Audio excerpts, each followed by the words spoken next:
Paling pahit sejak jadi 80s ni bila di tempat pengajian saya ada kelas dalam kita, so the next day tu diorang tukar pensyarah sebab diorang takut pensyarah tu tak boleh handle I punya kepercayaan. Dia datang, dia tanya ada nama Muslim tak, and then semua satu kelas tunjuk tangan kat saya, and then dia kata bagi IC, and then dia baca semua detail I, especially, and dia paling nak highlight part agama, which is Islam, and then dia cakap straight kat my face, cakap kau penipu, something like that. Later on, dia managed to make me jumpa some people lah from the religious authority. Dia tak nak saya sesat jauh ke pangkal jalan mana entah.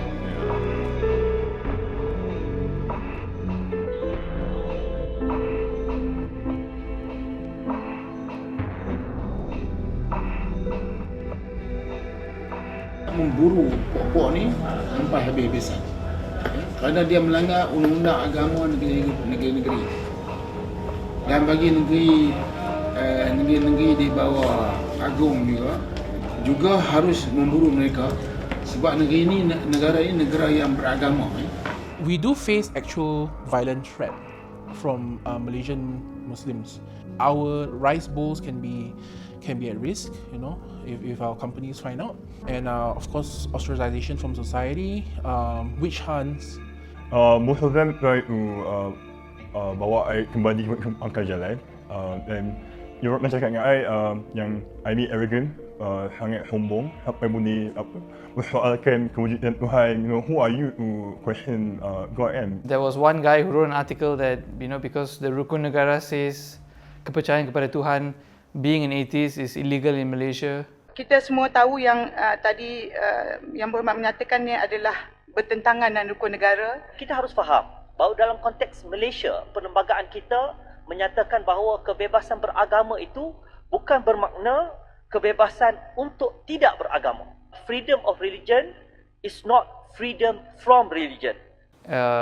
Which makes no sense because the Rukun Negara is not a law or part of the constitution. It's just aspirational. The special challenge here is that I feel that ex-Muslims get way more flack than atheists of other races. For example, I'm Chinese, so if I say I have no religion, that's fine. But for a born Malay Muslim, you don't have that option, because to even leave your religion, many would say that you don't actually have a process. So here's a fun fact.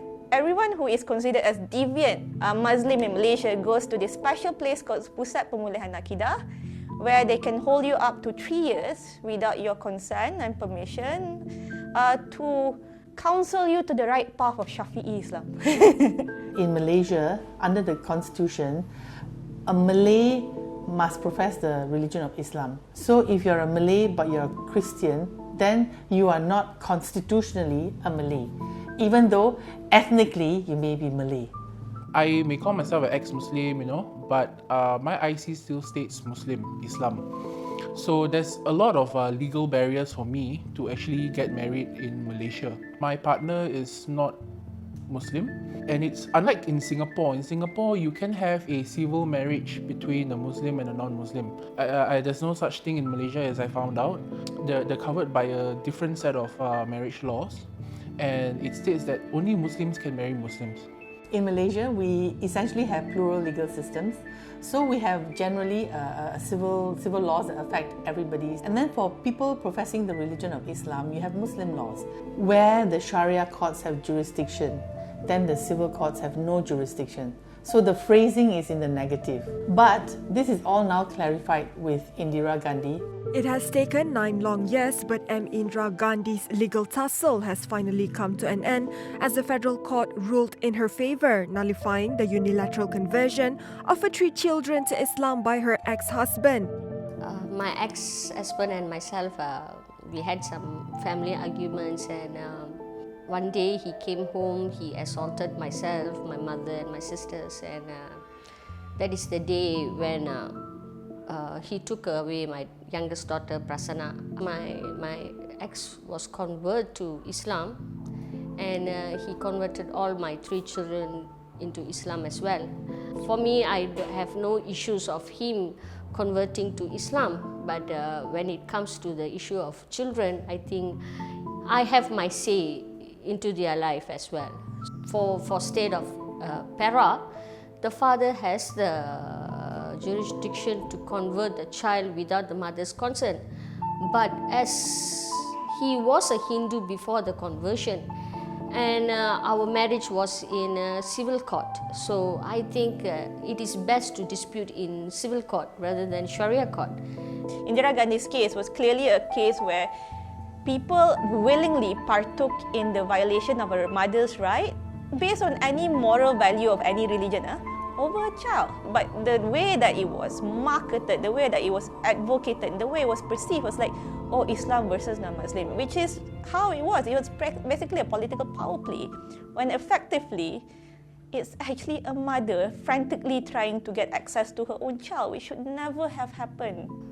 We did won the case this year, after from High Court to Court of Appeal and finally to the Federal Court.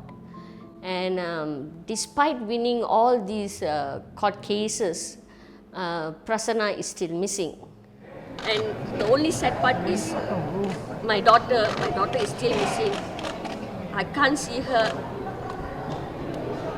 Please, if possible, if you can, I really need to hold her. It's almost 9 years. When she is going to come back? Even though we have won this case, she's still not with us. That is the saddest part.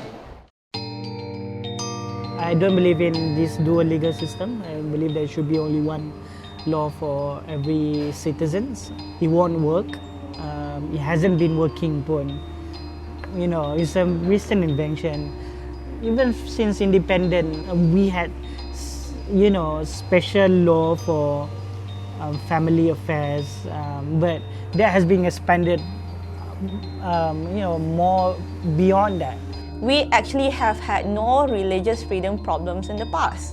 There has never been such a thing called there's a single version of Islam that has been practiced. We are a merchant, we are the Malay archipelago. I think this kind of notion of Shia-Shiite divide is one, it's an importation from Arab culture, thanks also in the 1980s because of the sudden interest in uniformity of the religion of Islam. From my limited reading, I know that there's the Qadi, you know, system, but the law about khalwat, law about, you know, liwat, musahaka dan sebagainya is only existed after 80s. Previously, we have gender reassignment surgery in this country. For the first 30 years of our existence as a nation, we never had a problem with that.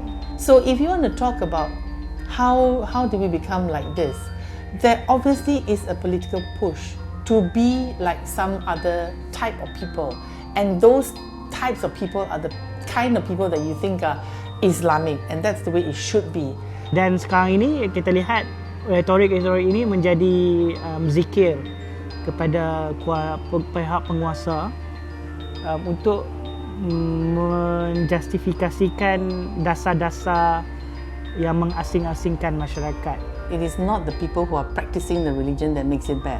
I would say it is the people who are interpreting the religion that's really making it more and more conservative. So whenever we have that sort of interpretation manifesting itself in public laws and policies, we always have to ask the question, one, who are these people? Presiden PAS Datuk Seri Abdul Hadi Awang sekali lagi menegaskan kepada penganut bukan Islam untuk tidak membantah pidaan Akta Mahkamah Syariah Kurungan Bidang Kuasa Jenayah 1965 atau Akta 355. Usaha Rang Undang-Undang 355 akan dapat dipanjangkan sehingga mencapai kejayaan.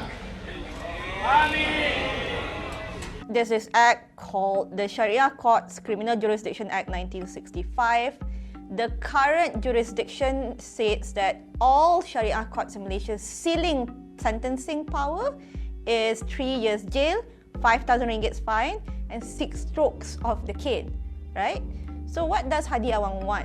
In the first try, he wanted to expand it to anything under the sun, basically no ceiling. And then the second time, he actually reduced it to specify because he complained about how there's no itemization. What he did instead was that 30 years jail, 100,000 ringgit fine, and 100 lashes. I don't think there is a necessity to go into such high punishment, which maybe are not even available under the penal code, which is available to all Malaysians. 20 years jail is normally the maximum because 20 years is considered as a life sentence already for more. So tell me, what kind of offences other than khalwat, dressing improperly as a woman, close proximity, not fasting during the month of Ramadan, not going for prayers on Friday, that warrants a 30-year jail time or a 100,000 ringgit fine or 100 lashes on the back. Even sebenarnya at its original idea pun sebenarnya dah tak berfungsi dah pun, you know, like Muslim marital law apa semua, you know, Muslim can exist with civil law. Us Muslims that live in United States, they get married, what they have children, they have, you know, Muslim can exist within the civil and secular law. So there's no need for special law to make room for traditional interpretation pun sebenarnya. So I don't believe in this dual legal. I think it need to be reformed. I think very importantly is I believe in universal human rights, that people have inalienable rights that should not be taken away from them. The formation of the UN Declaration of Human Rights is a pretty good starting step for as a basis for all of us. We should have empathy for one another.